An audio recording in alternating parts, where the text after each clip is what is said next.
எக்ஸல்லேருந்து அவங்க CRM migrate பண்ணிட்டாங்கன்னு வச்சுக்கோங்களேன். அடுத்த ஸ்டேஜில் வந்து அவங்க ஒரு ப்ராப்பர் பிஸ்னஸை வந்து ஸ்கேல் பண்ணுறதுக்கு நிறைய ஆப்ரேஷன்ஸ் அவங்களுக்கு இருக்கும். ஸோ ஃபார் எக்ஸாம்பிள் அவங்களுக்கு வந்து மார்க்கெட்டிங் பார்க்க வேண்டியது இருக்கும். பிஸ்னஸை க்ரோ பண்ணுறதுக்கு ஹெல்ப் பண்ண முடியுன்றதை ஐடென்டிஃபை பண்ணி தான் இன்ஸ்டாகிராமை வந்து அக்வயர் பண்ணியிருந்தாங்க. அண்ட் வாட்ஸ்அப்புமே வந்து it was not actually built by Meta. இன்றைக்கி நம்ம மெட்டான்னு சொல்லக்கூடிய ஃபேஸ்புக் வந்து ஒரிஜினலாக பில்ட் பண்ணல, அதை பில்ட் பண்ணது வேறு ஒரு ஆர்கனைசேஷன், வேறு ஒரு கம்பெனி. ஸோ இங்கே நம்ம என்ன பண்ணுறோம்னா நம்மளுடைய ப்ராடக்ட்டு நம்மளுடைய பிராண்டு புதுசு அப்படிங்கிற பட்சத்தில் நம்ம ஒரு எஸ்டாப்ளிஷ் பிராண்ட் ஆகலை, அப்போ நமக்கு சேல்ஸ் வந்து தானாக நடக்காது. நம்மளுடைய ஒரு இனிஷியேஷன் இருக்கணும், நம்மளுடைய கான்ட்ரிபியூஷன் இருந்தால் தான் சேல்ஸ் நடக்குன்ற பட்சத்தில் நம்ம ப்ராடக்ட் பற்றின நாலேஜ் இல்லை சர்வீஸ் பற்றின நாலேஜை கஸ்டமர்ஸுக்கு, நம்மகிட்ட ரெஜிஸ்டர் பண்ண கஸ்டமர்ஸ்க்கு சிஆர்எம் மூலமாக கம்யூனிகேட் பண்ணிகிட்டே இருக்கும். இன்றைக்கி நிறையா பிஸ்னஸ் வந்து பார்த்திங்கன்னா இன்டர்நேஷ்னல் லெவலில் நிறையா எவால்வ் ஆகிட்டு தெரியும். எல்லாமே டெக்னாலஜியால் நேரில் பார்த்துருக்கவே மாட்டீங்க, ஆனால் உங்கள் கஸ்டமர் ஆகிறதுக்கான ஸ்கோப் நிறையா இருக்குது. இது எல்லாத்துக்குமே காரணம் digital transformation, accepting the digital world. So டெக்னாலஜியை நான் அக்செப்ட் பண்ண ஆரம்பிக்கிறப்ப தான் உங்களுடைய பொட்டன்ஷியலே உங்களுக்கு தெரியும். இந்த பிஸ்னஸில் 5 crore டர்ன் ஓவர் பண்ணிகிட்டு இருக்கிறாரு இவர், இன்னொரு பர்சன் பார்த்தீங்கன்னா இதே பிஸ்னஸில் 100 crore டர்ன் ஓவர் பண்ணிகிட்டு இருக்காரு. ஸோ வெப்சைட்ஸ் இல்லாத எல்லா பிஸ்னஸும் will be out of the மார்க்கெட்டுன்ற ஒரு விஷயத்தை சொல்லிட்டு இருந்தார். ஈவன் தோ மார்க்கெட் வந்து க்ளோஸ்டாக இருக்குது, நீங்கள் ஃபிசிக்கலாக போய் நீங்கள் நிறைய இடத்துல ஷாப்பிங் பண்ண முடியாது, கூட்டம் கூடக்கூடாதுன்னு சொல்லியிருந்தாலும் ஆன்லைனில் வாட்ஸ்அப் ஷாப்பிங், வீடியோ காலில் ஷாப்பிங்கிற கான்செப்டை வந்து சின்ன சின்ன பிராண்ட்ஸ் பண்ணிட்டு இருந்தாங்க. அதை பார்த்து உடனே அந்த கேப்சர் பண்ணி அவங்க அஃபீஷியலாகவே அதை அவங்களோட மார்க்கெட்டிங்லேயே ப்ரொமோட் பண்ணாங்க. டிவி ஆட்ஸ்லேயே நீங்கள் ப்ரொமோட் பண்ணாங்கன்னா நீங்கள் வந்து இந்த நம்பருக்கு வீடியோ கால் பண்ணுங்கள், உங்களுக்கு வந்து ப்ராடக்ட்டை காமிக்கிறோம். இன்றைக்கி நிறைய பேர் வந்து இன்ஸ்டாகிராம் அண்ட் ஃபேஸ்புக் ஒரு பேஜ் வச்சு ஆரம்பிக்கிறாங்க. பட் அவங்களுடைய பிராண்டுன்னு ஒன்று எஸ்டாப்ளிஷ் ஆகணும்னா டெஃபினட்டாக ஒரு வெப்சைட்டுங்கிறது ஒன்று வேணும். So hello everyone, welcome to the episode 3 of விலோ பாட்காஸ்ட். ஸோ இந்த மாடர்ன் ஏராவில் வந்து what company actually needs to present their online growth அப்படின்றத பற்றி தான் நம்ம பார்க்க போகிறோம். Hi sir. Hi Vimal. So 2021 2025 வரையுமே வந்து ஆன்லைன் பிஸ்னஸோட க்ரோத் வந்து நம்ம வந்து பார்த்துட்ருக்கோம். ஸோ இன்னுமே வந்து சில பீப்புள் வந்து புதுசாக பிஸ்னஸ் ஸ்டார்ட் பண்ணணும் அப்படின்னு நினைக்கிற ஒரு சில பீப்புளுக்கு வந்து ஆன்லைன் பிஸ்னஸை பற்றின ஒரு கன்ஃபியூஷன் இருக்குது. ஆன்லைன் பிஸ்னஸை பற்றின ஐடியாவும் சில பேருக்கு இருக்கிறது இல்லை, ஒரு சில பேருக்கு வந்து அதை பற்றின கன்ஃபியூஷன் இருக்குது. ஸோ அவங்க வந்து எப்படி வந்து இதுக்குள்ளே ஸ்டெப்பின் ஆகணும் கன்ஃபியூஷன் இல்லாமல் அப்படின்றத பற்றி சொல்லுங்கள். ஓகே, இன்றைக்கி ஆன்லைன் பிஸ்னஸ்ன்னு பார்க்காம இன்றைக்கி எனி பிஸ்னஸ் அவங்க வந்து நீங்கள் சொன்ன மாதிரி 2020s வரக்கூடிய எல்லா பிஸ்னஸுமே ஆன்லைன் பிஸ்னஸ் ஆஃப்லைன் பிஸ்னஸ்னு பிரிக்கவே முடியாது. ஏன்னா இன்றைக்கி எல்லா பிஸ்னஸுமே வந்து டிஜிட்டலாக மாற வேண்டிய சுச்சுவேஷனில் இருக்காங்க. ஸ்பெசிஃபிக்லி ஆன்லைன் ஓரியன்டாக பிஸ்னஸ், எனக்கு ஆஃப்லைனில் எனக்கு வந்து ஒரு ரீட்டைலோ இல்லை நான் ஒரு ஸ்பேஸ், ஒரு ஃபிசிக்கல் ஸ்பேஸ் இல்லாமல் நான் ஆப்ரேட் பண்ணுறதுக்கான ஸ்கோப் வந்து 2020s நமக்கு நிறையாவே நடந்துட்டு இருக்குது. With boom of e-commerce industry டெஃபினட்டாக நிறைய நடந்துகிட்ருக்கு. இப்போ அப்படி பார்க்குறப்ப நீங்கள் சொன்ன மாதிரி டூல்ஸ் யூஸ் பண்ணணும் அப்படிங்கிறது டெஃபினட்டாக வந்து நம்ம ஐடென்டிஃபை பண்ணி யூஸ் பண்ணணும். அதில் என்ன சிக்கல் இருக்குன்னா இன்னைக்கு கரண்ட் மார்க்கெட்டில் வந்து இந்த டூல்ஸ்ன்னு சொன்னாலே நமக்கு வந்து எக்கச்சக்க டூல்ஸ் இருக்குது. நீங்கள் வந்து எந்த ஒரு ரெக்குவயர்மெண்ட்டுன்னு நீங்கள் பார்த்தீங்கனாலும் அதுக்கு வந்து ஒரு அட்லீஸ்ட் ஒரு ஹண்ட்ரட்ஸ் ஆஃப் டூல்ஸ் வந்து மார்க்கெட்டில் இருந்துகிட்ருக்கு. அப்போ இதில் எந்த டூல் வந்து எனக்கு வந்து காஸ்ட் எஃபெக்டிவ், எது வந்து என்னுடைய ப்ராப்ளமை சால்வ் பண்ணும் அப்படிங்கிற கண்டுபிடிக்கிறதுலாம் இன்றைக்கி வந்து பெரிய ப்ராப்ளமாக வந்து நான் பார்க்குறேன். ஸோ இப்போ கரண்ட் பீரியடில் வந்து நிறைய டூல்ஸ் அவைலபிளாக இருக்குது. ஸோ எந்த மாதிரியான டூல்ஸ் வந்து ஒரு பிஸ்னஸ் ஸ்டார்ட் பண்ணுறாங்கன்னா ஒரு மேண்டிட்டரி டூலாக இருக்கும் அப்படின்னு நீங்கள் சொல்லுவீங்க? ஓகே, இப்போ நீங்கள் வந்து ஒரு எனி பிஸ்னஸ் ஆரம்பிக்கிறதுனால டெஃபினட்டாக வந்து டேட்டா வந்து முக்கியம். ஃபார் எக்ஸாம்பிள் நம்ம வந்து we are dealing with customers, people வச்சு தான் டீல் பண்ண போகிறோம். ஸோ அப்போ அந்த பீப்புள் யார், நம்மளுடைய டார்கெட் கஸ்டமர்ஸ் யார், நம்மளோட இன்ட்ராக்ட் பண்ணுற கஸ்டமர்ஸ் யார், இன்ட்ராக்ட் பண்ணுற பீப்புள் யார், இவங்களை பற்றின ஒரு டேட்டா பேஸ் நம்ம மெயின்டைன் பண்ணுறது ரொம்ப ரொம்ப முக்கியம். அப்போ ஆப்வியஸாக நமக்கு வந்து அதை மெயின்டைன் பண்ணுறதுக்கு ஒரு சிஸ்டம் வேணும். ஸோ உங்களோட பிஸ்னஸ் சின்னதாக இருக்கிறப்ப அட்லீஸ்ட் நீங்கள் வந்து ஒரு சிம்பிளாக காஸ்ட் எஃபெக்டிவாக எக்ஸல்லே டேட்டா மெயின்டைன் பண்ணிட்டு வரலாம். அதாவது ஒரு கஸ்டமர் உங்ககிட்ட ஒரு என்கொயரி பண்ணுறாங்கன்னா அந்த கஸ்டமரோட இன்ஃபர்மேஷன், அவங்களுடைய பேர், ஃபோன் நம்பர், இமெயில் அட்ரஸ், அவருடைய அதர் இன்ஃபர்மேஷன்ஸை நீங்கள் வந்து ஒரு எக்ஸலில் மெயின்டைன் பண்ணிட்டு வரலாம். எப்போ உங்களால் எக்ஸலில் மெயின்டைன் பண்ண முடியாது, அளவுக்கு அதிகமாக கஸ்டமர்ஸ் வந்துட்டாங்க, இல்லை நீங்கள் சில ஆட்டோமேஷன்ஸ் பண்ணணும்னு நினைக்கிறீங்களோ அப்போ நீங்கள் வந்து யூ கேன் ஸ்விட்ச் டு ஒரு சிஆர்எம் மாதிரியான ஒரு சிஸ்டம்க்கு நீங்கள் ஸ்விட்ச் பண்ணலாம். ஸோ அது வந்து ஒரு மேண்டேட்ரி. இன்றைக்கி வந்து எந்த பிஸ்னஸ் பண்ணாலும் சரி, நீங்கள் வந்து ஒரு ஆன்லைன் பிஸ்னஸ் பண்ணாலும் சரி, இல்லை நீங்கள் வந்து ஒரு டிஜிட்டலாக இல்லாமல் நான் ஒரு ஆஃப்லைன் ஒரு B2B பிஸ்னஸில் இருக்கேன், எனக்கு வந்து ஆன்லைனை நான் சேல் பண்ணுறது கிடையாது, பட் எனக்கு வந்து ஆஃப்லைன் சேல்ஸ் ஒரு டிஜிட்டல் ப்ரெசன்ஸ் இருக்குது, பட் இருந்தாலும் நான் டெக்னாலஜி யூஸ் பண்ணணுன்ற பட்சத்தில் சிஆர்எம்ங்கிறது ஒரு மேண்டேட்ரி டூல்னு நான் பார்க்குறேன் இன்றைக்கி. ஸோ சிஆர்எம்ன்றது வந்து ப்ரைமரி டூல் அப்படின்றீங்க. இப்போ சிஆர்எம் வந்து ஆல்ரெடி வச்சுருக்காங்க பீப்புள். சிஆர்எம் வந்து எக்ஸலில் மெயின்டைன் பண்ணிகிட்டு இருக்காங்க. ஸோ எக்ஸலில் மெயின்டைன் பண்ணிகிட்டு இருக்கிறத தாண்டி என்ன பண்ணலாம், இன்னும் ஸ்மார்ட்டாக என்ன பண்ணலாம்னு நினைக்கிறீங்க? அதாவது சிஆர்எம்ங்கிறது வந்து ஒரு பேசிக்கான ஒரு இனிஷியேஷன் பாயிண்ட், ஒரு ஸ்டார்டிங் பாயிண்ட் மாதிரி எடுத்துக்கலாம். ஒரு கஸ்டமரோட இன்ட்ராக்ஷன்ஸை மெயின்டைன் பண்ணுறதுக்கு ஸ்டார்டிங்கில் சிஆர்எம்ங்கிற ஒரு சிஸ்டம் டூல் ஹெல்ப் பண்ணுது. எக்ஸல்ல இருந்து அவங்க சிஆர்எம் மைக்ரேட் பண்ணிட்டாங்கன்னு வச்சுக்கோங்களேன். அடுத்த ஸ்டேஜில் வந்து அவங்க ஒரு ப்ராப்பர் பிஸ்னஸை வந்து ஸ்கேல் பண்ணுறதுக்கு நிறைய ஆப்ரேஷன்ஸ் அவங்களுக்கு இருக்கும். ஸோ ஃபார் எக்ஸாம்பிள் அவங்களுக்கு வந்து மார்க்கெட்டிங் பார்க்க வேண்டியது இருக்கும். சேல்ஸுக்கு சிஆர்எம் சப்போர்ட் பண்ணணும், பட் மார்க்கெட்டிங் ஆஸ்பெக்டில் வந்து அவங்க அடிஷ்னல் டூல்ஸ் தேவைப்படும். அதே மாதிரி அக்கௌண்டிங்க்கு ஒரு டூல் தேவைப்படும். இந்த மாதிரி different operations of a business, marketing, sales, operations, accounts, R and D, இந்த மாதிரி எல்லா டிபார்ட்மெண்ட்ஸுக்குமே எல்லா ஆக்டிவிட்டீஸுக்குமே ஸ்பெசிஃபிக்கான டூல்ஸ் இருக்குது மார்க்கெட்டில். ஸோ எந்த டூல் நமக்கு வந்து நம்மளுடைய பிஸ்னஸ்க்கு ரொம்ப காஸ்ட் எஃபெக்டிவாக இருக்குது, நம்ம பட்ஜெட் என்னன்றதை பொறுத்து அந்த டூலை நம்ம மார்க்கெட்டை ரிசர்ச் பண்ணி நம்ம வந்து சூஸ் பண்ணுறது பெஸ்ட். ஓகே, ஸோ மார்க்கெட்டிங் அப்படின்ற டாபிக்குள்ளே நம்ம போனோம். ஸோ மார்க்கெட்டிங்கில் வந்து இப்போ வந்து நம்மக்கிட்ட பார்த்தீங்கன்னா வாட்ஸ்அப் இருக்குது. நம்ம வாட்ஸ்அப் த்ரூ வாட்ஸ்அப் வந்து மார்க்கெட்டிங் பண்ணிகிட்ருக்கோம், த்ரூ இமெயில் நம்ம மார்க்கெட்டிங் பண்ணிகிட்ருக்கோம். ஸோ நிறைய கைண்ட் ஆஃப் மார்க்கெட்டிங் இருக்குது. அதில் எது ரொம்ப எஃபிஷியன்ட்னு நீங்கள் நினைக்கிறீங்க? with the brought up of Facebook, 2008-9 தான் வந்து ஃபேஸ்புக் பற்றி ஓரளவுக்கு வந்து ஒரு சின்ன அரசல் புரசலாக 2008-9 தான் பேச ஆரம்பித்தாங்கன்னு நினைக்கிறேன். இஃப் ஐம் ரைட், 2008-9 தான் ஸ்டார்ட் பண்ணாங்க. ஆல்மோஸ்ட் ஒரு 2011-12 வந்து அதனுடைய ஒரு நல்ல பீக் ஸ்டேஜுக்கு போயிடுச்சுன்னு நான் பார்த்தேன். 2012 நம்ம பிஸ்னஸ் ஸ்டார்ட் பண்ணப்பமே கூட வந்து பார்த்திங்கன்னா ஃபேஸ்புக் வந்து ஒரு பெரிய அளவில் வந்து டிஜிட்டல் டிரான்ஸ்ஃபர்மேஷன் கொடுத்துச்சு எல்லா பிஸ்னஸுக்குமே. ஸோ உங்களுக்கு வந்து பெரிய அளவில் மார்க்கெட்டிங்க்கு பெரிய அளவில் ஹெல்ப் பண்ணது வந்து ஆர்கானிக்காக நிறைய கஸ்டமர்ஸை கொண்டு வந்தது ஃபேஸ்புக்கு தான் ஆட்ரிபியூட் பண்ணி ஆகணும். ஸோ ஒன்ஸ் இந்த மாடல் சக்ஸஸ்ஃபுல்லாக ஆனதுக்கப்புறம் ஃபேஸ்புக் அதை வந்து மானிட்டைஸ் பண்ண ஆரம்பித்தாங்க. ஸோ இதனோட அடுத்த கட்டத்தில் ஃபேஸ்புக் என்ன பார்த்தாங்கன்னா, வேறு என்னென்னலாம் வந்து ப்ராடக்ட்ஸ் மார்க்கெட்டில் வந்து மக்கள் அதிகமாக பயன்படுத்துகிறாங்க, எந்த ப்ராடக்ட்ஸோ இல்லை எந்த ஒரு சர்வீஸோ மக்களோட டேட்டாவை கன்சியூம் பண்ண வைக்க முடியும், மக்களோட டேட்டாவை எடுத்துக்கிட்டு அதை வந்து பிஸ்னஸுக்கு சப்போர்ட் பண்ண முடியும், பிஸ்னஸை க்ரோ பண்ணுறதுக்கு ஹெல்ப் பண்ண முடியுன்றதை ஐடென்டிஃபை பண்ணி தான் இன்ஸ்டாகிராமை வந்து அக்வயர் பண்ணியிருந்தாங்க. அண்ட் வாட்ஸ்அப்புமே வந்து it was not actually built by Meta. இன்றைக்கி நம்ம மெட்டான்னு சொல்லக்கூடிய ஃபேஸ்புக் வந்து ஒரிஜினலாக பில்ட் பண்ணல, அதை பில்ட் பண்ணது வேற ஒரு ஆர்கனைசேஷன், வேற ஒரு கம்பெனி. அந்த கம்பெனிகிட்ட இந்த ப்ராடக்ட் நல்ல ட்ராக்ஷன் இருக்குது, நிறைய யூசர்ஸ் வந்துட்டு இருக்காங்க, குளோபல் லெவலில் பில்லியன்ஸ் ஆஃப் யூசர்ஸ் வந்திருக்காங்க, இந்தியாவிலுமே இன்னைக்கு மில்லியன்ஸ் ஆஃப் யூசர்ஸ் வந்து அப்போவே வந்துட்டாங்கன்றோடனே இந்த ப்ராடக்டை வந்து அவங்களுடைய சூட்டில் கொண்டு வந்தாங்க. ஸோ கொண்டு வந்து இன்றைக்கி பார்த்தீங்கன்னா 2020s இருந்து அவங்க வந்து வாட்ஸ்அப் ஏபிஐயை லான்ச் பண்ணாங்க. ஸோ வாட்ஸ்அப் பிஸ்னஸ்க்காகவே ஸ்பெசிஃபிக்காக வாட்ஸ்அப் ஏபிஐஸ் லான்ச் பண்ணப்போ ரொம்ப டிராஸ்டிக்கான டிரான்ஸ்ஃபர்மேஷன் கொடுத்துச்சு. இன்ஃபேக்ட் அப்போ காஸ்ட் ரொம்ப ஜாஸ்தியாக இருந்துச்சு, வாட்ஸ்அப்புடைய காஸ்டிங் வந்து இப்போ ரொம்ப பெரிய அளவில் கம்மி பண்ணியிருக்காங்க. இப்போ பார்த்தீங்கன்னா பர் மெசேஜ் காஸ்டிங்கில் இருந்துச்சு, இன்றைக்கி வந்து பர் கான்வர்சேஷன் காஸ்டிங்கிற மாதிரி கொண்டு வந்துட்டாங்க. ஸோ இந்த ஒரு டைரெக்டாக நம்மளால் நம்ம கஸ்டமரை வந்து ஒரு காஸ்ட் எஃபெக்டிவ் சொல்யூஷனில் வித் ரியல் டைம் டேட்டா அனாலிட்டிக்ஸை ரீச் பண்ணுறதுக்கு வாட்ஸ்அப் ஏபிஐ ஹெல்ப் பண்ணுது. ஸோ நம்மளுமே வந்து நிறைய ப்ராடக்ட்ஸ் நம்ம யூஸ் பண்ணியிருந்தோம். 2020s இருந்து பார்த்தீங்கன்னா ஒரு லாஸ்ட் ஒரு 3-4 இயர்ஸ் நிறைய டிஃப்ரெண்ட் ஆஃப் ப்ராடக்ட்ஸ் நம்ம யூஸ் பண்ணியிருந்தோம்.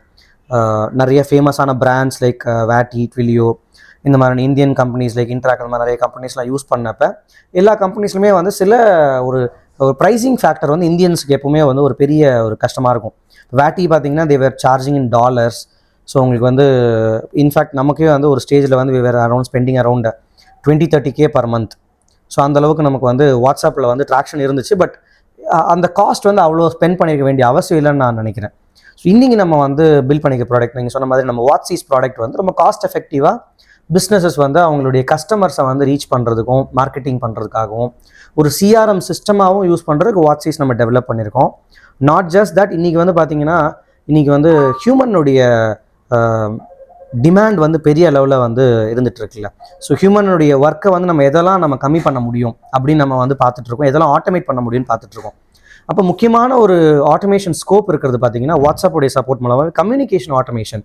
ஃபார் எக்ஸாம்பிள் ஒரு விஷயத்தை நீங்கள் வந்து உங்களுடைய ஒரு விஷயத்தை நீங்கள் தெரிஞ்சுக்கணும்னு நினைக்கிறீங்கன்னா, நீங்கள் வந்து கூகுளில் சர்ச் பண்ணிட்டு இருந்தீங்க, ஒரு ஸ்பெசிஃபிக்கான ஒரு கம்பெனி கிட்ட தெரிஞ்சுக்க வேண்டியது இருக்குது, ஒரு டேட்டாவை தெரிஞ்சுக்க வேண்டியிருக்கு, இல்லை உங்களுடைய ஒரு ஆர்டர் ஸ்டேட்டஸ் தெரிஞ்சுக்க வேண்டியிருக்கு, உங்களுடைய இன்ஃபர்மேஷனை தெரிஞ்சுக்க வேண்டியது இருக்குது. ஃபார் எக்ஸாம்பிள் நீங்கள் ஒரு இன்சூரன்ஸ் போட்டிருக்கீங்க, இன்சூரன்ஸுடைய டியூ டேட் என்ன, ப்ரீமியம் எவ்வளோ கட்டணும், நீங்கள் அதை கிளைம் பண்ண போகிறீங்க, ஒரு பைக் இன்சூரன்ஸ் போட்டிருக்கீங்கன்னா பைக்கில் ஒரு கிளைம் பண்ண போகிறீங்கன்னா அதுக்கான ப்ராசஸ் என்ன, இதெல்லாம் நீங்கள் வந்து ஃபோன் பண்ணி கேட்குறதுங்கிற மாடலை தாண்டி இன்றைக்கி வாட்ஸ்அப் சேட்லேயே கேட்கறதுக்கான ஆப்ஷன்ஸ் நிறைய கம்பெனிஸ் கொடுத்துட்ருக்காங்க. அப்போ அங்கே தான் நம்மளுடைய சேட்பாட் ஃபீச்சரும் வந்து நம்ம ரொம்ப சொஃபிஸ்டிகேட்டடாக பண்ணியிருக்கோம். ஸோ நிறைய அட்வான்ஸ்டு ஆட்டோமேஷன்ஸ், வித் ஏஐ இன்டகிரேஷன்ஸோட இன்றைக்கி மார்க்கெட்டில் நிறைய ப்ராடக்ட்ஸ் வந்துட்டுருக்கு. நம்மளுடைய வாட்ஸீஸும் ஒரு யூனிக் ப்ராடக்ட், இந்தியன் மார்க்கெட்டுக்காகவே ரொம்ப லோ ப்ரைஸ்டாக வச்சுருக்கோம். ஸோ ஒன்ஸ் அவங்க வந்து ஒரு என்டர்பிரைஸ் லெவல் கஸ்டமராக இருக்காங்கன்னா அன்றைக்கி அவங்க வந்து ஒரு மார்க்கெட்டில் உள்ள competitive product, foreign based competitive ப்ராடக்ட்டை விட பெட்டரான ப்ரைஸிங்கில் ஹையர் குவாலிட்டியில் நம்மளுடைய ப்ராடக்ட்ஸும் வந்து நிற்கும். ஓகே. ஸோ மார்க்கெட்டிங்க்கு வந்து நம்மக்கிட்ட இருக்க எக்ஸ்க்ளூசிவ் ப்ராடக்ட் வந்து வாட்ஸீஸ். ஸோ இதே மாதிரி சேல்ஸ் வந்து ரொம்பவே இம்பார்ட்டண்ட்டான ஒரு விஷயம். So marketing ends in sales அப்படின்ற மாதிரி தான் சொல்லுவாங்க. ஸோ சேல்ஸுக்கு வந்து என்ன மாதிரியான டூல் வந்து ரொம்ப முக்கியமாக இருக்கும்? ஏன்னா வந்து நம்மளுக்கு எக்கச்சக்கமாக இப்போ ஒரு மார்க்கெட்டிங் ரன் பண்ணுறோம், எக்கச்சக்கமாக லீட்ஸ் குவிஞ்சிரும். ஒரு ஸ்டார்ட் அப் பிஸ்னஸாக இருக்கட்டும், ஒரு மீடியம் பிஸ்னஸாக இருக்கட்டும், இல்லை பிக்கெஸ்ட் பிஸ்னஸாக இருக்கட்டும், எல்லாருக்குமே லீட்ஸ் கிடச்சிரும். அதை வந்து சேலை கன்வெர்ட் பண்ணுறதுக்கு வந்து என்ன மாதிரியான டூல் வந்து ரொம்ப யூஸ்ஃபுல்லாக இருக்கும் அப்படின்னு நினைக்கிறீங்க? கண்டிப்பாக. இப்போ மார்க்கெட்டிங் நீங்கள் சொன்ன மாதிரி மார்க்கெட்டிங் வந்து இது ஒரு இட்ஸ் வெரி பிக் ப்ராசஸ். அதனுடைய எண்ட் ரிசல்ட் வந்து சேல்ஸ். ஸோ அப்போ நீங்கள் சொல்கிற மாதிரி ஒரு லீடாக வரவங்க வந்து ஒரு இனிஷியேஷன் ஸ்டேஜில் தான் இருக்காங்க. ஸோ ஃபஸ்ட்டு உங்களுடைய பிராண்டை பற்றின ஒரு அவேர்னஸ் கிடச்சிருக்கு, அவங்களுக்கு அந்த பர்டிகுலர் சர்வீஸோ இல்லை ஒரு அந்த ஒரு ப்ராடக்ட் மேலேயோ ஒரு இன்ட்ரெஸ்ட் இருக்குதுன்றதுனால தான் அவங்க வந்து ஒரு லீடாக உங்களுக்கு வந்து உங்களுடைய மார்க்கெட்டிங் கேம்பெயினில் அவங்க டேட்டாவை ஷேர் பண்ணியிருக்காங்க. ஸோ இப்போ அடுத்த கட்டத்தில் என்ன நடக்கும்னு பார்த்தீங்கன்னா, அதை சேலாக கன்வெர்ட் பண்ணுறதுக்கு நிறைய ஃபேக்டர்ஸ் இருக்குது. ஸோ அந்த ப்ராடக்டான டிமாண்ட் என்ன அப்படிங்கிறது ஃபஸ்ட்டு க்ரைட்டீரியாவை பார்க்குறேன். இப்போ ஒரு ப்ராடக்ட் டிமாண்ட் இருக்குன்னா நீங்கள் அதை வந்து சேலே பண்ண தேவையில்லை, ஆட்டோமேட்டிக்காக கஸ்டமர்ஸ் வந்து பை பண்ணிகிட்டே இருப்பாங்க. ஃபார் எக்ஸாம்பிள் நீங்கள் வந்து ஒரு சில காமனான நீட்ஸ் இருக்கிற ப்ராடக்ட் பார்த்தீங்கன்னா அது வந்து நீங்கள் மார்க்கெட்டிங்கே இருக்காது, அது வந்து மார்க்கெட்டில் ஈஸியாக கிடச்சிட்ருக்கும், எல்லாருமே டெய்லியும் வாங்கிட்டு இருப்பாங்க, அது கண்டினியூஸாக மார்க்கெட் பண்ணணும்னு அவசியம் இல்லை. எப்போ காம்படிஷன் வருதோ அப்போ தான் அதை மார்க்கெட்டிங்கை வந்து ஸ்பெசிஃபிக்காக அவங்க பிராண்டை ஹைலைட் பண்ணணுன்றதுக்காக மார்க்கெட்டிங் கேம்பெயின்ஸ் வந்து ரன் பண்ணுவாங்க. ஸோ இங்கே நம்ம என்ன பண்ணுறோம்னா, நம்மளுடைய ப்ராடக்ட்டு நம்மளுடைய பிராண்டு புதுசு அப்படிங்கிற பட்சத்தில் நம்ம ஒரு எஸ்டாப்ளிஷ்டு பிராண்ட் ஆகலை, அப்போ நமக்கு சேல்ஸ் வந்து தானாக நடக்காது, நம்மளுடைய ஒரு இனிஷியேஷன் இருக்கணும், நம்மளுடைய கான்ட்ரிபியூஷன் இருந்தால் தான் சேல்ஸ் நடக்குன்ற பட்சத்தில் நம்ம ப்ராடக்ட் பற்றின நாலேஜ் இல்லை சர்வீஸ் பற்றின நாலேஜை கஸ்டமர்ஸுக்கு, நம்மக்கிட்ட ரெஜிஸ்டர் பண்ண கஸ்டமர்ஸுக்கு சிஆர்எம் மூலமாக கம்யூனிகேட் பண்ணிக்கிட்டே இருக்கணும். ஸோ மார்க்கெட்டிங்கில் வந்து ஒரு ரூல் சொல்லுவாங்க, ரூல் ஆஃப் 7ன்னு சொல்லுவாங்க. அதாவது ஒரு கஸ்டமர், ஒரு பர்சன், ஒரு பிராண்டை 7வது முறை பார்க்குறப்ப தான் உங்களுக்கு வந்து கஸ்டமராக ஆகிறதுக்கான சான்ஸ் இருக்குது.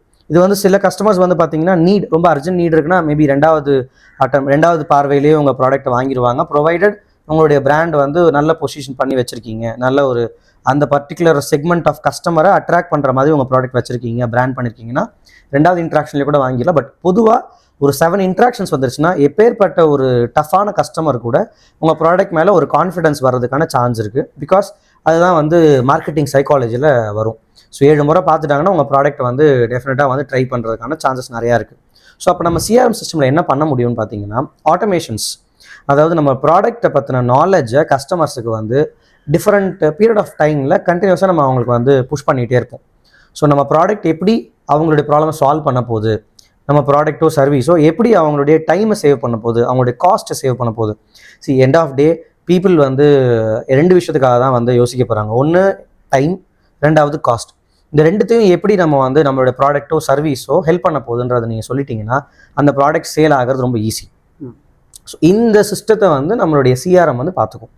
ஸோ இப்போ ஆட்டோமேட்டிக்காக உங்களோட சேல்ஸ் ப்ராசஸ், உங்கள்கிட்ட ஒரு சேல்ஸ் எக்ஸிக்யூட்டிவ் இருக்காங்க, அந்த சேலை க்ளோஸ் பண்ணுற இடத்துல வந்து சேல்ஸ் பர்சன் வந்து ஒரு பெரிய எஃபர்ட் போட வேண்டியது இருக்கும் முன்னாடி. இப்போ with this help of CRM systems நம்ம வந்து அந்த எஃபர்ட்டை வந்து ஒரு 90%லேருந்து ஒரு 10%ஆக கொண்டு வந்துட முடியும். அந்தளவுக்கு பொட்டென்ஷியல் இருக்குது, ப்ரொவைடட் உங்களுடைய சிஆர்எம் நீங்கள் எவ்வளோ ஆப்டிமைஸ்டாக நீங்கள் கஸ்டமருக்கு வந்து உங்களுடைய அந்த ப்ராடக்ட் அண்ட் சர்வீஸ்னுடைய பெனிஃபிட்ஸை, அந்த வேல்யூ எப்படி ஆட் பண்ணுறீங்கிறத கம்யூனிகேட் பண்ணுறீங்கிறத பொறுத்து இந்த சேல்ஸ் ப்ராசஸ் ரொம்ப ரொம்ப சிம்பிளிஃபை ஆகிறதுக்கான ஸ்கோப் நிறையாவே இருக்குது. ஓகே. ஸோ இப்போ சிஆர்எம்மில் வந்து நம்ம வந்து லீட்ஸை வந்து ஈஸியாக ஐடென்டிஃபை பண்ணி அவங்களுக்கு ஒரு நல்ல சொல்யூஷன் தரலாம் அப்படின்னு நீங்கள் சொல்கிறீங்க. இப்போ எந்த லீடு வந்து குவாலிட்டியான லீட் அப்படின்றத வந்து நம்மளால் ஃபில்ட்ரு பண்ணி அந்த லீடுக்கு வந்து எஃபிஷியண்ட்டாக டைம் ஸ்பெண்ட் பண்ணலாம் அப்படின்ற மாதிரியான எனி சொல்யூஷன்ஸ் இருக்கா டூல்ஸில்? டெஃபினட்டாக நம்ம சிஆர்எம் சிஸ்டம்ஸ் பார்த்தீங்கன்னா லீட் ஸ்கோரிங்னு ஒரு கான்செப்ட் இருக்குது. ஸோ அதாவது அந்த லீடுடைய டேட்டா, நீங்கள் அந்த ஒரு பர்டிகுலர் பர்சனுடைய இன்ஃபர்மேஷன் எவ்வளோ வச்சுருக்கீங்க, அந்த பர்டிகுலர் பர்சனுடைய பிஸ்னஸ் என்ன, இல்லை அவருடைய நேச்சர் ஆஃப் ஒர்க் என்ன, அவருடைய ஏஜ், ஜெண்டர், அவங்களுடைய ஃபினான்ஷியல் ஸ்டேட்டஸ் என்ன, அவங்க ஒரு பிஸ்னஸ் பண்ணுறாங்கன்னா எவ்வளோ பெரிய பிஸ்னஸ் பண்ணிட்டுருக்காங்க, எவ்வளோ டேர்ன் ஓவர் பண்ணிகிட்ருக்காங்க, எந்த சிட்டியிலேருந்து அவங்க வந்து என்கொயரி பண்ணியிருக்காங்க, இல்லை எந்த கண்ட்ரிலேருந்து என்கொயரி பண்ணியிருக்காங்க, இது எல்லாமே வந்து உங்களுடைய கன்வர்ஷனுக்கு ரொம்ப ரொம்ப கிரிட்டிக்கல் நான் நினைக்கிறேன். ஸோ ஏன்னு பார்த்தீங்கன்னா இந்த டேட்டாவை பொறுத்து உங்களுடைய லீடுடைய ஸ்கோர் வந்து நம்ம செட் பண்ண முடியும். ஸோ அந்த பர்டிகுலர் லீடு வந்து டிசிஷன் மேக்கராக இருந்தாங்க, ஃபார் எக்ஸாம்பிள் அந்த பிஸ்னஸோடைய ஃபவுண்டராக இருக்காங்க, இல்லை ஒரு கீ டிசிஷன் மேக்கர் சிஎஃப்ஓவாக இருக்காங்க, சிஇஓவாக இருக்காங்கன்னா they are going to be the ultimate decision makers. So இப்போ அவங்களுடைய கான்டாக்டோட டேரெக்டாக நீங்கள் பேசிகிட்டு இருக்கீங்கிற பட்சத்தில் அந்த chances of getting the sale close ரொம்ப ஹையாக இருக்கும். அப்போ அந்த இடத்துல லீட் ஸ்கோருங்கிற சிஸ்டம் ஹெல்ப் பண்ணும். இதை ஐடென்டிஃபை பண்ணுறதுக்கு சிஆர்எம்ல நிறைய சிஆர்எம்ஸ் அதுக்கான சிஸ்டம்ஸ் இருந்துகிட்டு இருக்கு. ஸோ எல்லா சிஆர்எம்முக்குமே வந்து டேட்டா ரொம்ப முக்கியம். ஸோ அந்த டேட்டாவை நீங்கள் எவ்வளோ டேட்டாவை நல்லா ஃபீட் பண்ணுறீங்களோ அந்த அளவுக்கு வந்து அந்த சிஆர்எம் வந்து உங்களுக்கு ஹெல்ப் பண்ணும். ஸோ இன்றைக்கி பார்த்தீங்கன்னா நிறைய அதுக்கான அட்வான்ஸ் டூல்ஸ் வந்துட்டு இருக்கு. ஸோ அவங்கள பற்றின ஒரு பேசிக் நாலேஜ் நீங்கள் கொடுத்துட்டிங்கன்னா போதும், அவங்கள பற்றின சோஷியல் ப்ரொஃபைல்லேருந்து அவங்களுடைய இண்டஸ்ட்ரி, அவங்களுடைய கம்பெனி, அந்த கம்பெனியில் எவ்வளோ பேர் வேலை செய்கிறாங்கன்ற எல்லா டேட்டாவையும் எடுக்கிற அளவுக்கு இன்றைக்கி வந்து ரொம்ப அட்வான்ஸ்டான குக்கி டெக்னாலஜிஸ்லாம் இருக்குது. ஸோ அது மூலமாக தான் நிறைய கம்பெனிஸ் வந்து உங்களை பற்றின டேட்டாவை, உங்களை பற்றின நாலேஜை வந்து வச்சுருக்காங்க. ஸோ உங்களுக்கு ரைட் டைமில் மார்க்கெட்டிங் பண்ணி உங்களை ரைட் டைமில் ப்ராடக்ட் வாங்க வைக்கிறதுல ரொம்ப சூப்பராக எஃபிஷியண்ட்டாக பண்ணிகிட்டு இருக்கிற சில பிராண்ட்ஸ் சொல்லணும்னா அமேசான் அண்ட் ஃப்ளிப்கார்ட் சொல்லலாம். இவங்க எல்லாருமே இந்த டெக்னாலஜி தான் யூஸ் பண்ணிட்டு இருக்காங்க. ஸோ ஒரு பெரிய பிஸ்னஸ் தான் பண்ணணுங்கிறது கிடையாது, ஒரு ஸ்மால் பிஸ்னஸ் கூட இல்லை ஒரு மீடியம் லெவல் பிஸ்னஸ் கூட நீங்கள் வந்து இந்த மாதிரியான டூல்ஸை யூஸ் பண்ணி உங்களுடைய கஸ்டமர்ஸை நீங்கள் வந்து ஃபாஸ்ட்டாக அக்வயர் பண்ணுறதுக்கான ஸ்கோப் நிறையாவே இருக்குது. ஸோ ரீசெண்டாக வந்து நம்ம கிளைண்ட் வந்து ஸ்கிராப் பிஸ்னஸ் வந்து பண்ணிட்டு இருக்கேன் அப்படின்ற மாதிரி இன்ட்ரடியூஸ் ஆனாங்க நம்மக்கிட்ட. ஸோ அவங்களுக்கு வந்து ரெடிமேட் சாஃப்ட்வேர் வந்து பெஸ்ட்டா இல்லை கஸ்டமைஸ் சாஃப்ட்வேர் வந்து பெஸ்ட்டா? ஒரு பிஸ்னஸுக்கும் யூனிக்கான நேச்சர் இருக்குது. இப்போ பார்த்தீங்கன்னா ஒரு டெக்ஸ்டைல் பிஸ்னஸுக்கும் ஒரு ஹார்ட்வேர் பிஸ்னஸுக்கும் பெரிய டிஃப்ரென்ஸ் இருக்குது. ஏன்னா டெக்ஸ்டைல் பிஸ்னஸ்ங்கிறது பார்த்தீங்கன்னா B2Cக்கு வந்து ஈஸியாக நிறைய மோஸ்ட் ஆஃப் ஸ்கோப் B2Cயில் இருக்கும். ஆனால் ஒரு ஹார்ட்வேர் பிஸ்னஸ்ங்கிறது ஒரு B2B பிஸ்னஸாக இருக்கும். இப்போ நேராக போயிட்டு ஒரு கடையில் போயிட்டு நீங்கள் வந்து ஒரு டோர் நீங்களாக போய் பர்ச்சேஸ் பண்ண மாட்டீங்க. ஸோ ஒரு பிஸ்னஸ் கிட்ட தான் கொடுத்துருப்பீங்க, ஒரு கான்ட்ராக்ட் கொடுத்துருப்பீங்க, உங்களுக்கு ஒரு வீட்டுக்கு ஒரு டோர் செய்யணும், இல்லை நீங்கள் வந்து ஒரு விண்டோ செய்யணும்னு சொன்னால் இட்ஸ் அ பிஸ்னஸ் டீலிங். ஒரு கன்ஸ்ட்ரக்ஷன் கம்பெனிகிட்ட ஒரு கான்ட்ராக்ட் கொடுத்துருப்பீங்க, அந்த கன்ஸ்ட்ரக்ஷன் கம்பெனி உங்களை கூப்பிட்டு போயிட்டு அந்த ஹார்ட்வேர் ஸ்டோர்ஸில் இருந்து இல்லை அந்த ஒரு மர கம்பெனிஸில் போயிட்டு உங்களுக்கு வந்து அந்த ப்ராடக்ட்ஸை காமிச்சு வாங்கி கொடுக்க போகிறாங்க. ஸோ இப்போ இந்த ரெண்டு டிஃப்ரெண்ட் கம்பெனிஸ்க்கே வந்து டிஃப்ரெண்ட்டான ஒரு ப்ராடக்ட் தேவைப்படுது. ஏன்னா ஒன்று B2Bக்கு, இன்னொன்று B2Cக்கு. இப்போ நீங்கள் சொன்ன ஒரு ஸ்பெசிஃபிக் இண்டஸ்ட்ரி ஸ்கிராப் மார்க்கெட் அப்படின்னு பார்க்குறப்ப இட்ஸ் அ B2B மார்க்கெட். இப்போ வந்து ஸ்கிராப்னு சொல்கிறப்ப நம்ம வீட்டில் உள்ள வேஸ்ட்டெல்லாம் ஸ்கிராப்னு சொல்ல முடியாது. ஒரு இண்டஸ்ட்ரின்னு எடுத்துக்கலாம், இல்லை ஒரு பெரிய ஒரு கன்ஸ்ட்ரக்ஷன் பண்ணிக்க ப்ராஜெக்டில் அதுலேருந்து டெமாலிஷன் ஸ்கிராப்னு சொல்லுவாங்க, இல்லை ஒரு இண்டஸ்ட்ரீஸில் நிறையா ஸ்கிராப்ஸுங்கிறது கிடைக்கும். இப்போ இவர் மெஜாரிட்டியாக டீல் பண்ணுறது ஒரு பிஸ்னஸோடு தான் டீல் பண்ண போகிறாரு. ஸோ ஆப்வியஸாக இவருடைய ஸ்பெசிஃபிக் நேச்சர் ஆஃப் பிஸ்னஸ்க்கு ஏற்ற மாதிரி சின்ன சின்ன கஸ்டமைசேஷன்ஸ் இவருடைய வெப்சைட்லேயும் இவர் யூஸ் பண்ண போகிற சாஃப்ட்வேர்லேயும் கண்டிப்பாக தேவை இருக்கும். இப்போ இவருக்குமே நம்ம வந்து சிஆர்எம் ரெக்கமெண்ட் பண்ணியிருக்கோம். ஏன்னா இவருமே வந்து கிட்டத்தட்ட 20 இயர்ஸாக பிஸ்னஸ் பண்ணிகிட்ருக்காரு. பட் இவர் டேட்டா பேஸ்ன்னு பார்த்தீங்கன்னா ஒரு 10-20 கஸ்டமர்ஸ் தான் இத்தனை வருஷமாக அவருக்கு பிஸ்னஸ் கொடுத்துட்ருக்காங்கிற சொன்னார். இப்போ இந்த 10-20 கஸ்டமர்ஸில் இந்த ஒரு 10-20 வருஷத்தில் ஒரு 4-5 கஸ்டமர்ஸ் வந்து மார்க்கெட்டை விட்டே போயிட்டாங்க. இப்போ அவர் என்ன ஆச்சுன்னா இப்போ பிஸ்னஸ் குறைஞ்சதுக்கப்புறம் தான் அவர் வந்து டிசிஷனுக்கே எடுக்கிறாரு, நம்ம வந்து மார்க்கெட்டிங்குள்ளே வரணும். நிறைய பிஸ்னஸ் பண்ணுற தப்பு இது தான். நம்ம வந்து இன்றைக்கி எனக்கு கிடச்சிட்டு இருக்கிற பிஸ்னஸே ரொம்ப சந்தோஷமாக இருக்குது அப்படின்ற ஒரு பழமொழி சொல்லுவாங்க தமிழில், போதும் என்ற மனமே பொன் செய்யும் மருந்துன்னு சொல்லுவாங்கல்ல. அந்த ஒரு தப்பை தான் நிறைய பேர் வந்து பண்ணிகிட்டு இருக்காங்க. அது வந்து ஒரு பர்சனல் லைஃபுக்கு வந்து கரெக்டாக இருக்கலாம், பட் பிஸ்னஸ்க்கு அது வந்து ஒரு கரெக்டான ஒரு பழமொழியாக இருக்காதுன்னு நான் நினைக்கிறேன். ஏன்னு பார்த்தீங்கன்னா இப்போ அந்த பர்டிகுலர் கஸ்டமரே வந்து அந்த 20 கஸ்டமர்லேருந்து ஒரு 5 கஸ்டமர் போயிட்டாங்கன்னொடனே அந்த 5 கஸ்டமரில் ஒரு 2-3 கஸ்டமர்ஸ் அவருடைய ப்ரைமரி கஸ்டமர்ஸ், அவங்க தான் வந்து அவருடைய ஹையஸ்ட் வேல்யூக்கு பிஸ்னஸ் கொடுத்துட்டு இருந்த கஸ்டமர். இப்போ அவங்க இல்லைன்னொடனே தான் அவருக்கு வந்து அவருடைய பிஸ்னஸ் பெரிய அளவு டவுன் ஆக ஆரம்பிச்சிருச்சு. இப்போ தான் புது கஸ்டமர்ஸ் அக்வயர் பண்ணுன்ற மாடலுக்கே வந்திருக்காரு. பட் இந்த டைமில் பார்த்தீங்கன்னா நிறைய கஸ்டமர்ஸோட அவர் ஒர்க் பண்ணியிருக்காரு, நிறைய கிளைண்ட்ஸோட ஒர்க் பண்ணியிருக்காரு. சின்ன சின்ன லெவலில் ஒர்க் பண்ணி இருந்திருக்கலாம், பட் அவங்க இன்றைக்கி ரொம்ப பெரிய லெவலில் வளர்ந்துருக்கலாம். இன்றைக்கி அவங்களுடைய கனெக்ஷன்ஸ் அவரோட இருந்திருந்தா இன்றைக்கி வந்து அவர் இவ்வளோ பெரிய கஷ்டப்பட வேண்டியதில்லை, இல்லை இன்னும் கூட ரொம்ப சக்ஸஸ்ஃபுல்லாக இருந்திருக்கலாம். ஸோ இந்த கஸ்டமருக்கு பார்த்தீங்கன்னா இந்த ஒரு சப்போஸ் இந்த டேட்டாவை மெயின்டைன் பண்ணி வச்சுருந்தார், இந்த 20 வருஷம் இன்ட்ராக்ஷன்ஸில் ஒரு அட்லீஸ்ட் ஒரு 200-300 பேரோட இன்ட்ராக்ட் பண்ணியிருப்பார். அட்லீஸ்ட் எனக்கு தெரிஞ்சு இன்னும் நல்லா ஸ்பெசிஃபிக்காக சொன்னால் அட்லீஸ்ட் ஒரு 1000 பேரோட இன்ட்ராக்ட் பண்ணியிருப்பார் இவருடைய பிஸ்னஸ் லைன்லேயே. இப்போ இவங்க டேட்டாவை ஒரு சிஸ்டமேட்டிக்காக மெயின்டைன் பண்ணி வச்சுருந்தாருன்னா இன்றைக்கி அவர் வந்து ஒரு ஈஸியாக ஒரு வாட்ஸ்அப்பில் ஒரு மெசேஜ் போட்டிருந்தாலோ இல்லை அட்லீஸ்ட் அவங்க அட்ரஸ் இருந்தால் நேரில் போய் பார்த்துருந்தா கூட அவரால் வந்து இன்றைக்கி அவர் பிஸ்னஸை அடுத்த லெவலுக்கு கொண்டு போயிருக்கலாம். இன்றைக்கி வந்து his making turn over around 2 to 5 CR turn over பண்ணிட்டு இருக்காரு. இந்த இடத்துல வந்து அழகாக ஒரு 50 CR டர்ன் ஓவருக்கு வந்திருக்கலாம் இந்த 20 வருஷத்தில். ஸோ 20 வருஷங்கிறது ஒரு ரொம்ப பெரிய டைம் லைன்.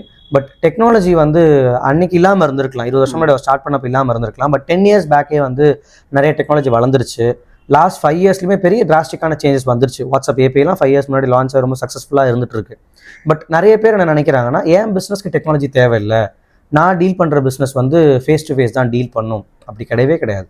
இன்றைக்கி நிறைய பிஸ்னஸ் வந்து பார்த்தீங்கன்னா இன்டர்நேஷ்னல் லெவலில் நிறையா எவால்வ் ஆகிட்டு இருக்கிறது. எப்படி? எல்லாமே டெக்னாலஜியால். நேரில் பார்த்துருக்கவே மாட்டீங்க, ஆனால் அவங்க கஸ்டமர் ஆகிறதுக்கான ஸ்கோப் நிறையா இருக்குது. இது எல்லாத்துக்குமே காரணம் digital transformation, accepting the digital world. So டெக்னாலஜியை நான் அக்செப்ட் பண்ண ஆரம்பிக்கிறப்ப தான் உங்களுடைய பொட்டன்ஷியலே உங்களுக்கு தெரியும். இந்த பிஸ்னஸில் 5 crore டர்ன் ஓவர் பண்ணிட்டு இருக்கிறார் இவர். இன்னொரு பர்சன் பார்த்தீங்கன்னா இதே பிஸ்னஸில் 100 crores டர்ன் ஓவர் பண்ணிட்டு இருக்காரு. 10 வருஷம் முன்னாடி 2 பேரும் ஒரே ஸ்டேஜில் இருந்திருப்பாங்க. 20 வருஷம் முன்னாடி இவர் வந்து இருந்த ஸ்டேஜை விட அவர் இருந்திருக்கவே மாட்டார், மார்க்கெட்டில் இருந்திருக்க மாட்டார். பட் ஆனால் இன்றைக்கி வந்து அவர் பெரிய அளவில் கொடி கட்டி பறந்துட்டு இருப்பார். இதுதான் வந்து டெக்னாலஜி அடாப்டேஷனுக்கான ஒரு சக்ஸஸ்ன்னு பார்க்குறோம். இன்னொரு பக்கம் அதை அடாப்ட் பண்ணாதவங்களுடைய பெரிய ஃபெயிலியர்னு பார்க்குறோம். பில்கேட்ஸ் வந்து ஒரு 20 years பேக் வந்து ஒரு சொல்லியிருப்பார். ஸோ வெப்சைட்ஸ் இல்லாத எல்லா பிஸ்னஸும் will be out of the மார்க்கெட்டுன்ற ஒரு விஷயத்த சொல்லிட்டு இருந்தார். நிறைய பேர் அதை கேட்டப்போ கூட வந்து பெருசாக வெப்சைட்ஸ்குள்ளே போகல. ஸோ 2000 சொன்னார், 2010 ஆச்சு, நிறைய பிஸ்னஸ் டவுன் ஆச்சு, நிறைய பிஸ்னஸ் மார்க்கெட் விட்டு போனாங்க. ஏன்னா நிறைய டெக்னாலஜி அடாப்டேஷன் வர ஆரம்பிச்சு. டெக்னாலஜி அடாப்ட் பண்ணாத சில கம்பெனிஸ் வந்து நிறைய கம்பெனிஸ் போச்சு. பட் சில கம்பெனிஸ் இன்னும் சஸ்டைன் ஆகிட்டே இருந்துச்சு. பட் அதுக்கப்புறம் அடுத்து கோவிட்னு ஒன்று வந்துச்சு பார்த்தீங்களா. ஸோ வந்தப்போ வந்து அடுத்த ஒரு பெரிய சேஞ்ச், எல்லாமே ஆஃப்லைன்லேயே இருந்த பிஸ்னஸ் எல்லாமே வந்து பார்த்தீங்கன்னா அவங்களுடைய டோட்டல் ரெவென்யூ லாஸ் ஆக ஆரம்பிச்சிருச்சு. அவங்களால ரீகெயின் பண்ண முடியாத அளவுக்கு நிறைய ஆஃப்லைன் பிஸ்னஸஸ் லாஸை ஃபேஸ் பண்ணாங்க. அப்போ தான் அவங்க புரிஞ்சுக்கிட்டாங்க, நம்ம பிஸ்னஸ் ஆன்லைனில் இருந்திருந்தால் நம்மளும் சக்சீட் பண்ணியிருக்கலாம். இன்ஃபேக்ட் நான் ஒரு பிராண்டை பார்த்துருந்தேன், நம்ம தமிழ்நாட்டில் உள்ள ஒரு ஃபேமஸான பிராண்ட் போத்தீஸ். அவங்க பார்த்தீங்கன்னா எல்லா பெரிய பிராண்ட்ஸ் மட்டும் இல்லை, சின்ன பிராண்ட்ஸ் மட்டும் இல்லை, எல்லாருக்குமே வந்து அந்த கோவிட் பெரிய ஒரு ஸ்ட்ரகிளில் கொடுத்துருந்துருக்கோம்ல. இந்த ஸ்ட்ரகிள் அந்த பெரிய பிராண்ட்ஸ்க்கு இருந்துச்சு. பட் ஆனால் அவங்க என்ன பண்ணாங்கன்னா குயிக்காக அடாப்ட் பண்ண ஆரம்பித்தாங்க. ஈவன் தோ மார்க்கெட் வந்து க்ளோஸ்டாக இருக்குது, நீங்களா ஃபிசிக்கலாக போய் நீங்கள் நிறைய இடத்துல ஷாப்பிங் பண்ண முடியாது, கூட்டம் கூடக்கூடாதுன்னு சொல்லியிருந்தாலும் ஆன்லைனில் வாட்ஸ்அப் ஷாப்பிங், வீடியோ காலில் ஷாப்பிங்கிற கான்செப்டை வந்து சின்ன சின்ன பிராண்ட்ஸ் பண்ணிட்டு இருந்தாங்க. அதை பார்த்து உடனே அந்த கேப்சர் பண்ணி அவங்க அஃபிஷியலாகவே அதை அவங்களோட மார்க்கெட்டிங்லேயே ப்ரொமோட் பண்ணாங்க. டிவி ஆட்ஸ்லேயே என்ன ப்ரொமோட் பண்ணாங்கன்னா, நீங்கள் வந்து இந்த நம்பருக்கு வீடியோ கால் பண்ணுங்கள், உங்களுக்கு வந்து ப்ராடக்ட்டை காமிக்கிறோம்.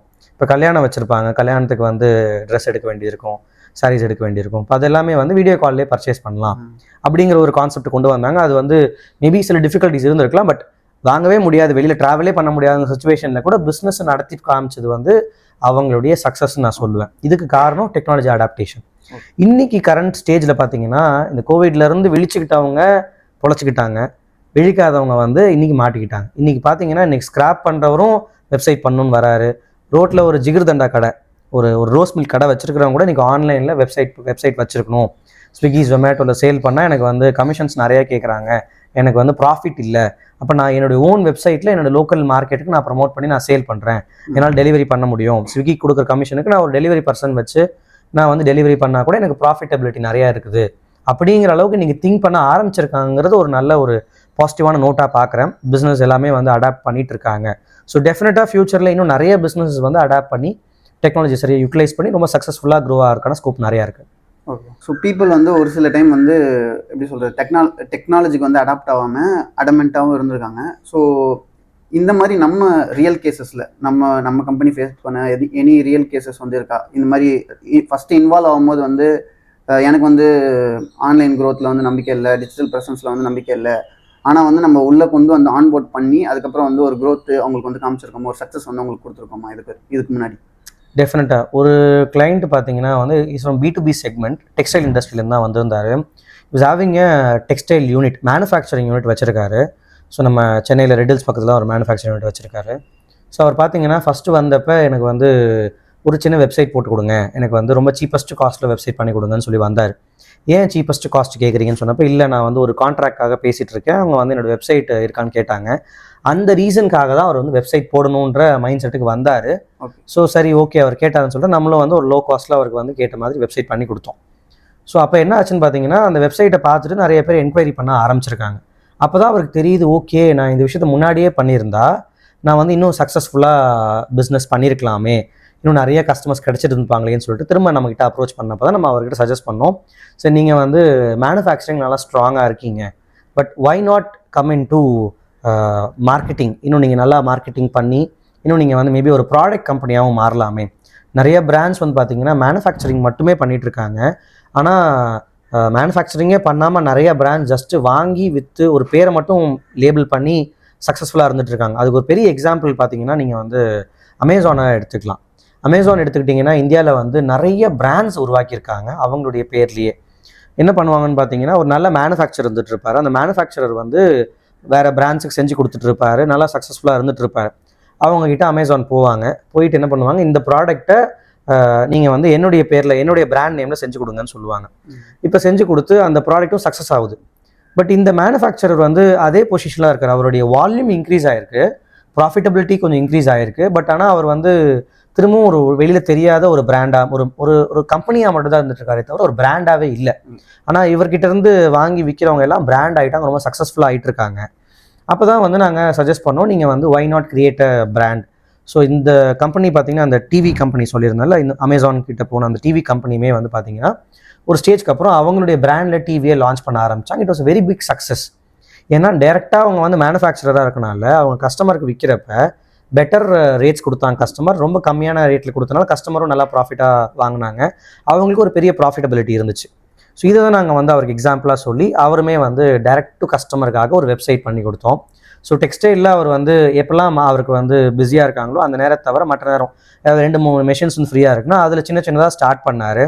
இன்றைக்கி அவருடைய மெயின் பிஸ்னஸே வந்து அவருடைய ரீட்டைல் பிராண்டுக்காக தான் மேனுஃபேக்சரிங்கே பண்ணிட்டு இருக்காரு. அந்த அளவுக்கு வந்து வளர்ந்துருக்காரு. டெக்னாலஜி ஃபஸ்ட்டு வந்து அடாப்டே பண்ண மாட்டேன், எனக்கு வந்து லோ காஸ்ட்டில் ஒரு 2000 ரூபாய்க்கு வெப்சைட் பண்ணி கொடுப்பீங்களான்னு கேட்டவர் இன்றைக்கி வந்து ஒரு இ-காமர்ஸ் பிளாட்ஃபார்ம் பில்ட் பண்ணி நம்மக்கிட்ட எடுத்து இன்றைக்கி ரொம்ப சக்ஸஸ்ஃபுல்லாக இருந்துட்டு இருக்காரு. ஸோ இது டெஃபினட்டாக வந்து ஒரு பெரிய சேஞ்சாக நான் பார்க்குறேன் அவருடைய லைஃப்பில். ஸோ ஒரு கம்பெனி வந்து நம்மக்கிட்ட வராங்க, அவங்களுக்கு வந்து அவங்க ப்ராடக்ட்ஸ்க்கு வந்து ஆட்டோமேஷன் பண்ணி தரணும். ஸோ எவ்வளோ எக்ஸீடாக நம்ம வந்து அவங்களுக்கு வந்து ஆட்டோமேஷன் பண்ணி தரலாம் அவங்கள ப்ராடக்ட்ஸ் பொறுத்து.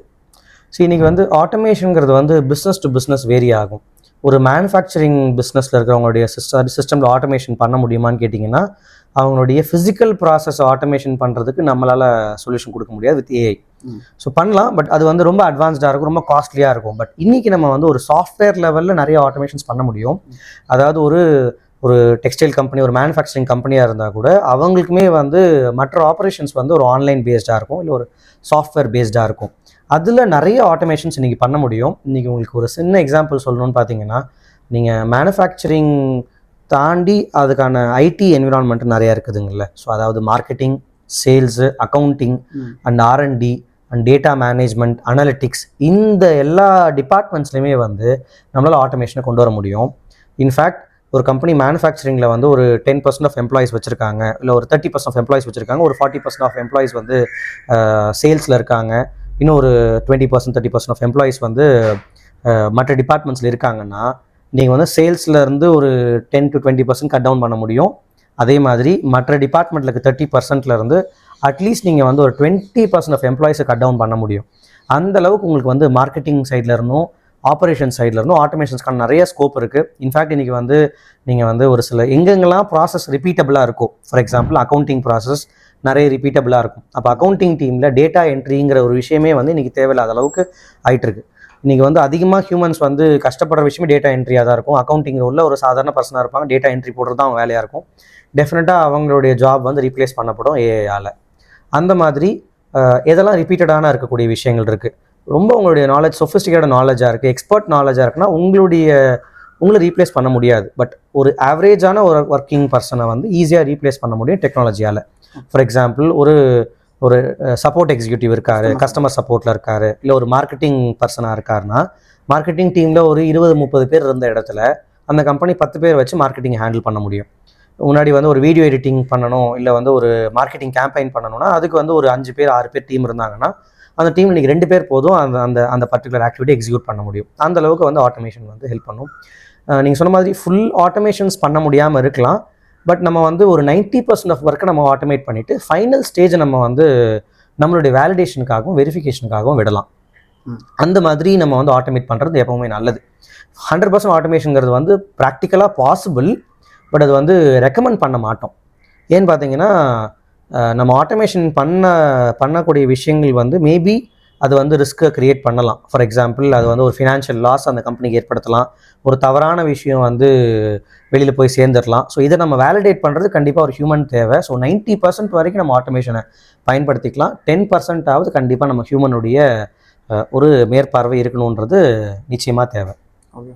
ஸோ இப்போ புதுசாக பிஸ்னஸ் க்ரியேட் பண்ண போகிற பீப்புளுக்கு வந்து டிஜிட்டல் growth அப்படின்றது வந்து எவ்வளோ இம்பார்ட்டன்ட்னு நம்ம சொல்லிட்டோம். டிஜிட்டலி ஆன்போர்ட் ஆகிறதுக்கு இன்னும் சில டிப்ஸ், அதாவது அவங்க என்ன டைமில் வந்து ஆன்போர்ட் ஆகலாம், எந்த டைம் வந்து கரெக்டான டைம் அப்படின்ற மாதிரி நீங்கள் என்ன சொல்லுவீங்க? சிம்பிள். இன்றைக்கி யார் பிஸ்னஸ் ஸ்டார்ட் பண்ணாலும் டெஃபினட்டாக உங்களுக்கு வந்து ஒரு விசிபிலிட்டி வேணும். ஸோ அது ப்ரைமரியாக வந்து ஒரு ஆன்லைன் விசிபிலிட்டியை வெப்சைட் கண்டிப்பாக கொடுக்கும். இன்றைக்கி நிறைய பேர் வந்து இன்ஸ்டாகிராம் அண்ட் ஃபேஸ்புக் ஒரு பேஜ் வச்சு ஆரம்பிக்கிறாங்க. பட் அவங்களுடைய பிராண்டுன்னு ஒன்று எஸ்டாப்ளிஷ் ஆகணும்னா டெஃபினட்டாக ஒரு வெப்சைட்டுங்கிறது ஒன்று வேணும். ஸோ அது ப்ரைமரி திங். ஸோ அதுக்கப்புறமா வந்து மார்க்கெட்டிங் ஆஸ்பெக்டில் இந்த social media platforms like Facebook, Instagram வந்து மார்க்கெட்டிங் அண்ட் சேல்ஸுக்கு சப்போர்ட் பண்ணும். பட் அதை தாண்டி ஆப்ரேஷன் வைஸ் அவங்க வந்து எக்ஸிக்யூஷன் வைஸ், அக்கௌண்டிங் வைஸ் எல்லாத்துக்குமே வந்து அதுக்கான டூல்ஸை வந்து மினிமலாக அவங்களே ஹேண்டில் பண்ணுற மாதிரி நிறைய டூல்ஸ் மார்க்கெட்டில் இருக்குது. ஸோ அவங்களுக்கு காஸ்ட் எஃபெக்டிவான டூலை எடுத்து அவங்க பயன்படுத்த ஆரம்பித்து ஸோ டீமை பில்ட் பண்ணுறது ரொம்ப முக்கியம்னு நினைக்கிறேன். ஸோ இன்றைக்கி வந்து இந்த டூல்ஸ்லாம் யூஸ் பண்ண தெரிஞ்ச டீமை வந்து சின்னதாக பில்ட் பண்ணி அவங்களுடைய பிஸ்னஸை டெஃபினட்டாக க்ரோ பண்ண முடியும். ஸோ இப்போ பிஸ்னஸ் ஸ்டார்ட் பண்ணுற பீப்புளுக்கு வந்து online presence and digital tools வந்து எவ்வளோ முக்கியம் அப்படின்றத வந்து இந்த எபிசோடில் நம்ம பார்த்தோம். ஸோ நெக்ஸ்ட் எபிசோடில் வந்து இன்னொரு எக்ஸைட்டிங் டாப்பிக்கோடு வந்து உங்களை மீட் பண்ணுறோம். Thank you. So thank you sir. Thank you Vimal.